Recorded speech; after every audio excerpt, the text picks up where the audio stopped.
Olá, leitoras e leitores, tudo bem? Eu sou a Enia, eu falo sobre livros aqui e em outras redes sociais. Fazia tempo que eu não vim aqui falar com vocês. O ano mal começou e eu já consegui bater uma das minhas metas de leitura, que era ler mais de um livro num mês. E esse mês eu consegui ler 4 livros, que é um marco pessoal, é um marco histórico. Isso daqui é um marco histórico. E não me vem com esse papinho de ficar lendo 15 livros por mês não, tá bom? E aí eu queria conversar com vocês sobre as minhas leituras. Vamos lá, siga-me os bons. O primeiro livro que eu li foi Vamos Comprar um Poeta, do Afonso Cruz. Ele é um livro maravilhoso e eu acho também que essa leitura é uma leitura muito atemporal, mas principalmente nesse momento geopolítico aqui que a gente tá vivendo, que tá acontecendo algumas coisinhas e a gente tá percebendo, ele se encaixa perfeitamente. Esse livro, ele fala de uma sociedade onde tudo é baseado em números, até mesmo o nome das pessoas são baseados em números, e por ser tudo baseado em números, o dinheiro, inclusive, ele acaba tendo uma importância muito grande, e com isso você se forma uma sociedade muito lógica ali, né, que quer dinheiro a qualquer custo, para conseguir aumentar cada vez mais os números. E acontece que nessa sociedade tem algumas coisas que elas são muito banalizadas, né? Então, tudo que foge disso, qualquer pessoa que não dê muita importância aos números, ela acaba, assim, sendo considerada meio burra, talvez. Ela não é considerada importante naquela sociedade. E como consequência disso, você pode comprar artistas. Então, você pode comprar um músico, você pode comprar um pintor, você pode comprar um poeta, por exemplo.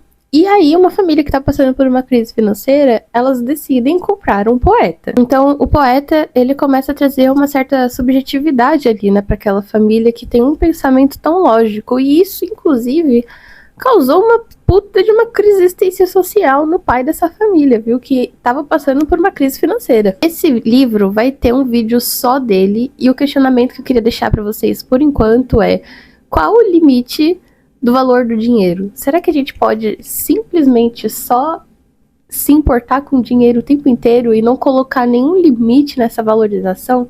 Será que tá tudo bem a gente pensar em dinheiro por tanto tempo, por tantas horas e fazer toda a nossa vida ser baseada só nisso? Né? Temos que nos questionar. Agora, se você quer um livro perturbado que vai tirar a sua paz, leia Nós Já Moramos Aqui. Sabe quando sua mente fala, não abre a porta para estranhos? Não conversa com estranhos, não faça isso. Então, a protagonista, ela acha uma boa ideia fazer justamente isso. A Ivy e a Charlie são um casal que compram casas, reformam esses imóveis e depois elas fazem a revenda. E aí, num belo dia que tá caindo uma nevasca muito forte e já tá tarde da noite, aparece uma família na porta dela.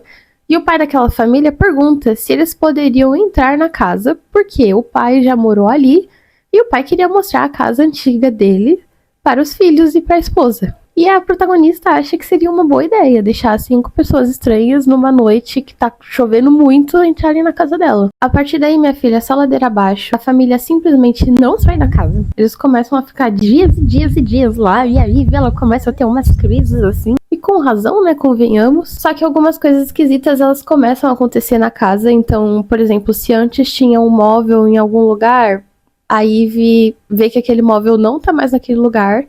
E aí quando ela vai perguntar, tipo, oi, cadê o móvel que tava aqui? A família fala, não, nunca teve um móvel aqui. Eles fazem gaslighting. Enfim, esse é um livro que causa desconforto, causa raiva. Você quer ficar lendo pra saber ali o que aconteceu. Ele é estranho. É um livro que você lê e fala, meu Deus, que porra é essa que eu tô vendo? Muito provavelmente você já ouviu falar que quando a gente morre, o nosso cérebro, ele passa ali um filminho com os melhores momentos que a gente já viveu. E muito provavelmente você conseguiria dizer quais que são os melhores momentos que você já viveu na sua vida. Mas você já parou pra pensar quais seriam os melhores momentos da vida de uma 10 minutos e 38 segundos vai contar a história da Leila, que é uma mulher que vivia ali em Istambul e por conta de várias coisas que foram acontecendo na vida dela, ela teve que começar a trabalhar como profissional do sexo. E ela acaba sendo desvivida justamente por conta desse emprego. Esse livro, ele é maravilhoso, ele fala sobre várias coisas, inclusive eu também quero trazer um vídeo aqui só sobre ele, porque ele é perfeito, ele merece. Ele merece. Esse livro, ele aborda muito alguns assuntos, como, por exemplo, como que os amigos, às vezes, eles podem se tornar uma família que você faz ali pela sua vida. Pode ser que você tenha ali a sua família de sangue, mas que você não se sinta bem com a sua família. E aí a vida acaba te presenteando com pessoas incríveis. E além disso, ele também fala sobre um detalhe muito importante, que é como que a religião imposta em alguém pode fazer mal para essa pessoa.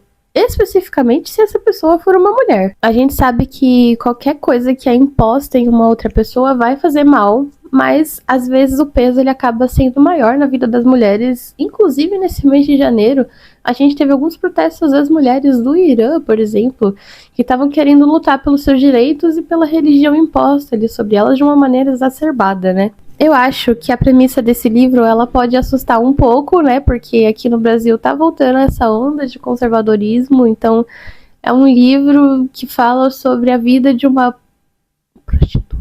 E isso pode acabar sendo uma coisa que as pessoas não queiram dar chance de ler, mas eu recomendo fortemente que você abra sua cabeça e dê a chance de ler esse livro, que ele é maravilhoso e eu acho que ele pode te ensinar muitas coisas. O último livro que eu li foi Oração para Desaparecer, da Socorro Racioli, que é um livro nacional e ele é um livro muito bom. Esse livro ele fala sobre uma mulher brasileira que foi enterrada viva lá em Portugal e quando ela acorda, ela acha 2 velhinhos portugueses que desenterraram ela da cova dela e eles começam a cuidar dela, assim, é um pouco doideira, mas ele é bom. Só que o problema é que essa mulher, ela não lembra de nada do que aconteceu, ela não lembra por que ela foi enterrada viva, ela não lembra de nada. E aí ela tenta viver a vida normalmente ali no novo país, que ela não conhece nada, ela não sabia nome de comida, ela não sabia a capital, ela não sabia a cidade, ela não sabia nada de ninguém. Então é como se fosse uma criança que acabou de nascer no corpo de uma mulher. Então ela tenta ressignificar ali as coisas e ela tenta criar toda uma nova vida.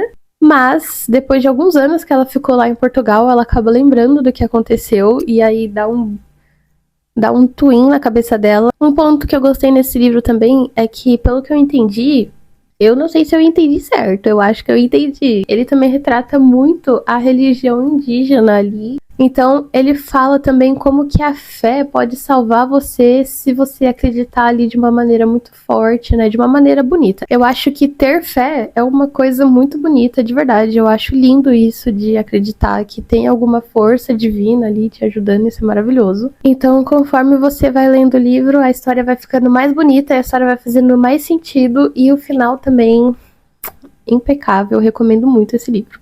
É isso, essas foram as minhas leituras do mês de janeiro. Comenta aqui embaixo quais foram os livros que vocês leram, se vocês já leram algum dos livros que eu já li e o que vocês acharam. Eu também gostaria de fazer o convite de me seguir nas minhas redes sociais, que vai me ajudar muito, apesar de eu só falar merda. E é isso, até o próximo vídeo, tchau!